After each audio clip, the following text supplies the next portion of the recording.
Guys ಎಲ್ಲರಿಗೂ ನಮಸ್ಕಾರ. ನನ್ನ ವೀಡಿಯೋಸ್ಗಳನ್ನ ನೋಡಿ ತುಂಬ ಜನ ಕಮೆಂಟ್ ಮಾಡ್ತಾ ಇದ್ದೀರಾ, ಬ್ರೋ ನಮ್ಮೂರಿಗೆ ಬಂದು ನಮ್ಮೂರು ದೇವಸ್ಥಾನದ ಬಗ್ಗೆ ವಿಡಿಯೋ ಮಾಡಿ ಅಂತ ಸಿಕ್ಕಾಪಟ್ಟೆ ಕಮೆಂಟ್ಸ್ಗಳು ಬರ್ತೈತೆ. ಬೇಜಾರು ಮಾಡ್ಕೋಬೇಡಿ, ತುಂಬ ಲೇಟ್ ಆಗ್ತೈತೆ. ಒಂದೊಂದು ಊರಿಗೆ ಹೋಗಿ ಆ ದೇವಸ್ಥಾನದ ಬಗ್ಗೆ ತಿಳ್ಕೊಂಡು ಅಪ್ಲೋಡ್ ಮಾಡೋದು ಸಿಕ್ಕಾಪಟ್ಟೆ ಲೇಟ್ ಆಗ್ತೈತೆ. ಬಟ್ ನಾನು ಇಷ್ಟು ವೀಡಿಯೋಸ್ಗಳನ್ನ ಮಾಡಿದ್ದೀನಿ, ಇಷ್ಟು ಕಮೆಂಟ್ಸ್ಗಳನ್ನ ಓದಿದ್ದೀನಿ, ರಿಪ್ಲೈ ಕೊಟ್ಟಿದ್ದೀನಿ.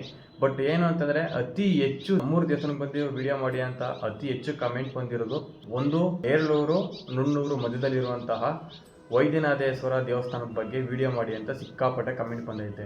ಇನ್ನೊಂದು ದೇವಸ್ಥಾನದ ಹೆಸರು ಯಾವುದಪ್ಪ ಅಂತಂದರೆ ಇಗ್ನೂರು ಗ್ರಾಮದಲ್ಲಿ ನೆಲೆಗೊಂಡಿರುವ ಶ್ರೀ ಕೋಣದ ಮಾರಮ್ಮ ದೇವಸ್ಥಾನ. ಈ ದೇವಸ್ಥಾನದ ಬಗ್ಗೆ ವಿಡಿಯೋ ಮಾಡಿ ಅಂತ ತುಂಬಾ ಕಮೆಂಟ್ ಬಂದೈತೆ.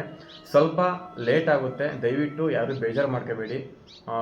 ಖಂಡಿತವಾಗ್ಲೂ ಆ ದೇವಸ್ಥಾನಕ್ಕೆ ಹೋಗಿ ವಿಡಿಯೋ ಮಾಡಿ ಅಪ್ಲೋಡ್ ಮಾಡ್ತೀನಿ. ಮತ್ತು ಅತಿ ಹೆಚ್ಚು ಜಾಸ್ತಿ ಕಮೆಂಟ್ ಬಂದಿರದೆ ವೈದ್ಯನಾಥೇಶ್ವರ ದೇವಸ್ಥಾನಕ್ಕೆ ಖಂಡಿತವಾಗ್ಲೂ ನಾಳೆ 9 ಗಂಟೆಗೆ ಇನ್ಸ್ಟಾಗ್ರಾಮ್ ಮತ್ತು ಯೂಟ್ಯೂಬು ಫೇಸ್ಬುಕ್ಕಲ್ಲಿ ಅಪ್ಲೋಡ್ ಮಾಡ್ತೀನಿ. ಯೂಟ್ಯೂಬಲ್ಲಿ ನೋಡೋರು ಸಬ್ಸ್ಕ್ರೈಬ್ ಮಾಡ್ಕೊಳ್ಳಿ, ಹಾಗೆ ಬೆಲ್ಲೈಕನ್ ಒತ್ಕೊಳ್ಳಿ. ನಾನು ಯಾವುದೇ ವೀಡಿಯೋ ಅಪ್ಲೋಡ್ ಮಾಡಿದ್ರು ನಿಮಗೆ ನೋಟಿಫಿಕೇಷನ್ ಬರುತ್ತೆ. ಇನ್ಸ್ಟಾಗ್ರಾಮು ಮತ್ತು ಫೇಸ್ಬುಕ್ಕಲ್ಲಿ ನೋಡೋರು ಫಾಲೋ ಮಾಡಿ. ಮತ್ತು ನೆಕ್ಸ್ಟು ಯಾವ ಊರು ದೇವಸ್ಥಾನದ ಬಗ್ಗೆ ವೀಡಿಯೋ ಮಾಡಬೇಕು ಕಮೆಂಟ್ ಬಾಕ್ಸಲ್ಲಿ ಕಮೆಂಟ್ ಮಾಡಿ. ಸ್ವಲ್ಪ ಲೇಟ್ ಆಗುತ್ತೆ, ಬೇಜಾರು ಮಾಡ್ಕೋಬೇಡಿ. ಖಂಡಿತವಾಗ್ಲೂ ನಿಮ್ಮೂರಿಗೆ ಆ ದೇವಸ್ಥಾನದ ಬಗ್ಗೆ ತಿಳ್ಕೊಂಡು ಅಪ್ಲೋಡ್ ಮಾಡ್ತೀನಿ. ಹಾಗೆ ನಿಮ್ಮ ಸಪೋರ್ಟ್ ನನ್ನ ಜೊತೆ ಸದಾ ಇರಲಿ. ಫಾಲೋ ಮಾಡ್ಕೊಂಡು ಸಪೋರ್ಟ್ ಮಾಡಿ. ಇನ್ನೂ ಹೆಚ್ಚೆಚ್ಚುವಾಗಿ ಇನ್ನೂ ಹಳೆ ದೇವಸ್ಥಾನಗಳ ಬಗ್ಗೆ ಎಲ್ಲ ವೀಡಿಯೋ ಮಾಡಿ ಅಪ್ಲೋಡ್ ಮಾಡ್ತೀನಿ. ಮತ್ತೆ ಸಿಗ್ತೀನಿ. ಅಲ್ಲಿವರೆಗೂ ಬಾಯ್.